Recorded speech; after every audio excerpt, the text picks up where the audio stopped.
Assalamualaikum warahmatullahi wabarakatuh. Selamat pagi.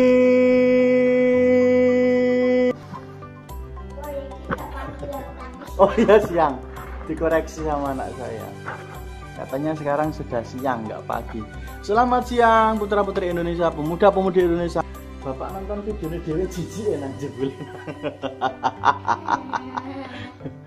Kemarin habis nonton videonya sendiri, nobar nonton video yang ini. Nah, nonton video itu malah jijik sendiri. Kayak Ale ya, kata Panji sih memang gitu ya. Panji Pragiwaksono ngomongnya kan gitu. Buat aja dulu, bikin aja dulu. Buat karya dulu, urusan jelek dan baik itu nanti. Pertama kali buat memang harus jelek dulu, harus mengalami tahap jelek dari yang jelek, agak bagus banget, legend gitu. Kata Panji gitu. Nah, kali ini syutingnya di ruang terbuka untuk menjemur pakaian. Karena apa? Karena pencahayaannya dibantu, disponsori oleh Allah Subhanahu wa Ta'ala. Lihat. Nah, ini pencahayaannya dari sini. Pencahayaannya langsung dari matahari. Kelihatan nggak ya pencahayaan dari matahari? Pencahayaannya dari sini. Nah,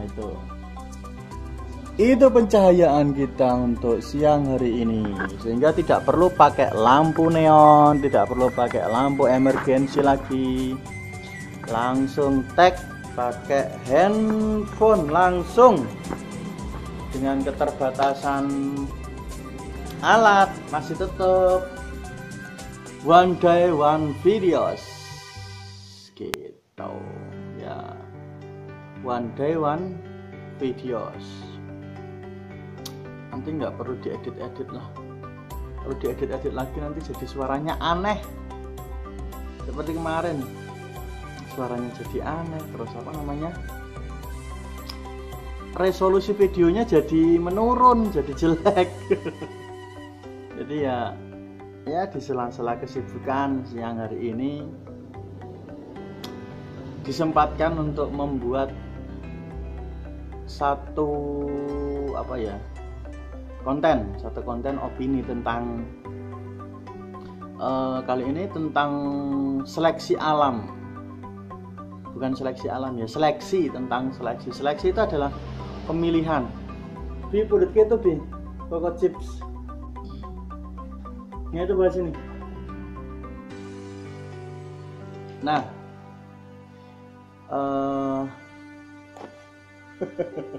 apa bi sini lo jajar bapak mana bos, dengarkan bapak ngobrol tentang seleksi. Sini loh di sini bapak, masuk ke video bapak tak geser. Nah,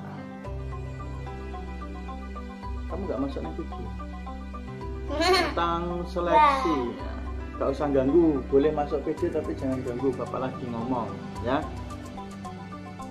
Kurang dhuwur kamu itu, pakai dingklik karena kita gosoran di bawah. Jadi kelihatan seperti nangkrak. Oke. Seleksi. Kita kembali ke seleksi. Seleksi itu adalah pemilihan ya. Memilih yang terbaik, yang paling bagus, yang diminati. Nah, itu namanya seleksi.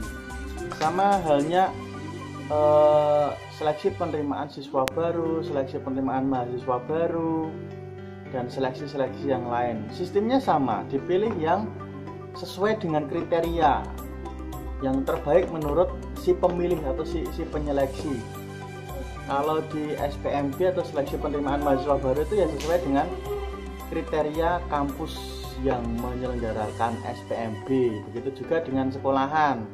Siswa-siswa yang dipilih itu sesuai dengan kriteria yang diharapkan oleh sekolahan. Tapi sekarang permasalahannya di sekolahan itu tidak ada seleksi lagi, adanya ya zonasi. Nah, itu kita nanti bahas di lain kesempatan. Nah, apa sih fungsinya seleksi?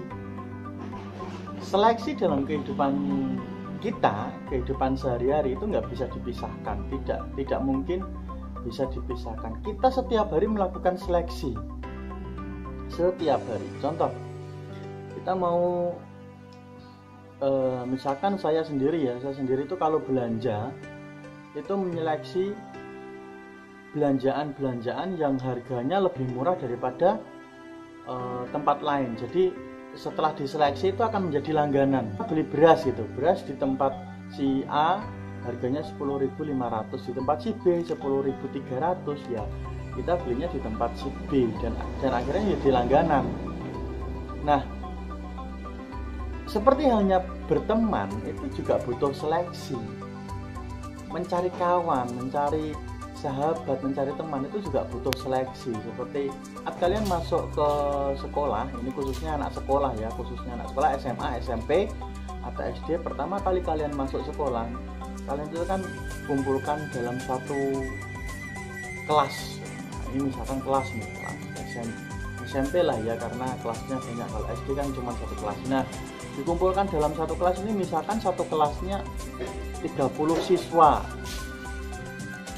30 siswa ini nanti akan membentuk yang namanya kelompok-kelompok kecil.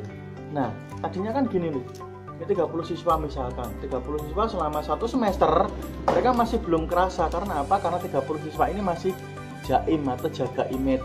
Kemudian di semester 2, kelas 1 semester 2, mereka mulai pecah kongsi, mulai menyeleksi alam, bukan seleksi alam ya, mulai menyeleksi diri. Saya cocoknya dengan si ini, nanti saya mainnya sama si ini, kelompok belajarnya juga sama si ini, berdua terus menerus. Ada yang berlima, saya cocoknya sama si ini, nanti berlima terus, kemana-mana berlima, itu seleksi. Nah, teman yang lain walaupun tidak bermusuhan, tapi teman yang lain tidak diprioritaskan seperti prioritas yang ini, yang kelompoknya sendiri, itu namanya seleksi. Nah, setelah kita tahu definisi seleksi, kita cari keuntungannya apa sih menyeleksi gitu. Di sini nih. Apa sih keuntungan seleksi? Nah, seleksi sendiri itu selain untuk menemukan sesuatu yang sesuai dengan karakter kita, sesuai dengan keinginan kita, sesuai dengan harapan kita, itu namanya seleksi. Apakah orang-orang yang tidak lolos seleksi itu, apakah sesuatu atau orang yang tidak lolos seleksi itu berarti bukan orang baik, atau sesuatu itu berarti bukan sesuatu yang baik? Enggak ada hubungannya. Tidak lolos seleksi itu berarti tidak sesuai dengan karakter yang menyeleksi. Jadi nggak ada hubungannya baik, jelek, buruk, jahat, nggak ada. Misalkan saya mencari teman, saya kan harus seleksi dulu, harus kumpul dengan teman-teman yang ingin saya seleksi. Semuanya saya kumpuli, setelah saya mengetahui, baru saya uraikan. Wah, si ini suka terlambat, jadi saya tidak cocok dengan si ini karena saya orangnya tertib. Atau sebaliknya, si ini nih terlalu tertib nih, terlalu kaku, padahal sayanya itu suka terlambat. Kalau saya suka terlambat dikumpulkan dengan orang yang terlalu tertib, itu kan, nah, itu fungsinya menyeleksi. Jadi seleksi itu, yang tidak lolos seleksi bukan berarti sesuatu atau orang itu buruk, tetapi tidak sesuai karakter atau tidak sesuai kriteria yang kita inginkan. Nah, fungsinya untuk mengetahui kriteria kita. Yang kedua, keuntungan menyeleksi adalah kita jadi terlatih, terbiasa. Kita jadi bisa mengetahui barang-barang atau orang-orang yang akan kita seleksi. Karakternya pun kita sudah, karena kita berlatih menyeleksi terus-menerus dan menjadi ahli seleksi kan. Otomatis kalau sudah menjadi ahli seleksi, kita ketemu sesuatu yang akan kita seleksi, itu kita sudah mengetahui dulu, wah ini pasti nggak lolos nih. Sudah ada feeling, namanya heart feeling. Sudah ada feeling bahwa yang akan kita temui nanti itu ya nanti tidak sudah punya, wah ini pasti lolos nih, wah ini nggak lolos nih. Jadi kita sudah mengetahui karakternya dulu, karena kita sering berlatih, jadi kita paham gitu loh fungsinya itu. Jadi nanti untuk menyeleksi tidak perlu lama-lama, wah orang ini tidak cocok dengan band ini misalkan untuk menyeleksi anggota band ya, digoleke wah wong iki gak cocok, wong iki gak cocok, wong iki gak cocok kan gitu. Karena apa? Karena kita melihat dari wah ciri-cirinya gini. Soalnya saya pernah menyeleksi yang kayak gini juga gitu. Jadi kita mengetahui di otak kita itu sudah ada kayak bank datanya gitu loh, melihat sesuatu yang akan kita seleksi atau orang yang akan kita seleksi ya tahu paham oh ternyata seperti itu. Nah bagi muda-mudi Indonesia, keuntungan menyeleksi itu ya kita terhindar dari sesuatu yang tidak diinginkan, biasanya begitu. Contoh menyeleksi teman ya, keuntungan kita menyeleksi teman adalah teman-teman yang sesuai dengan karakter kita, sevisi misi, setujuan, itu biasanya akan mendukung apa yang kita akan mensupport atau mendukung apa yang menjadi tujuan kita gitu. Dan kita pun akan juga mensupport atau mendukung teman-teman yang setujuan dengan kita kan, otomatis begitu. Tapi kalau kita punya teman tapi tidak punya visi misi yang sejalan, tidak punya tujuan yang sejalan, itu akan susah, berteman itu akan susah. Yang diobrolkan pasti hal-hal yang di luar dari visi misi dan tujuan kita, itu akan membuang-buang waktu, akan capek sendiri nantinya. Ngobrol dengan orang yang tidak sevisi misi.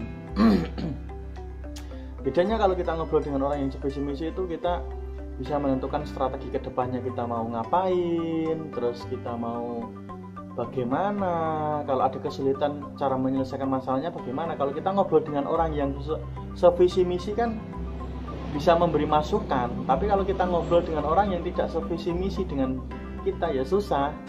Contohnya saya sendiri, misalkan saya punya keinginan untuk membuat sekolah sendiri seperti Erik Sukamti ya. Kalau Mas Erik itu kan, Erik Sukamti khususnya personil vokalisnya Endang Sukamti mendirikan universitas DAS. Kalau saya kepinginnya membuat sekolah untuk dikhususkan bagi anak-anak disleksia. Itu cita-cita saja sih, baru ngerancang anggaran gedungnya berapa, anggaran listriknya berapa, ngambil gurunya dari mana, terus nanti muridnya siapa saja, terus pendanaan gurunya dari siapa, itu baru dirancang, baru di sini. Saya harus banyak belajar pada Mas Erik. Terima kasih Mas Erik, inspirasi saya untuk membuat sekolah, bukan universitas. Kalau Mas Erik kan universitasnya, saya sekolahnya. Kalau Mas Erik DAS University, kalau saya Disleksia School, di school namanya nanti, Disleksia School. Setelah lulus Disleksia School terus daftar ke DAS University, keren ya kayaknya ya. Terus jadi orang sukses nanti semua anak-anak Indonesia yang berkebutuhan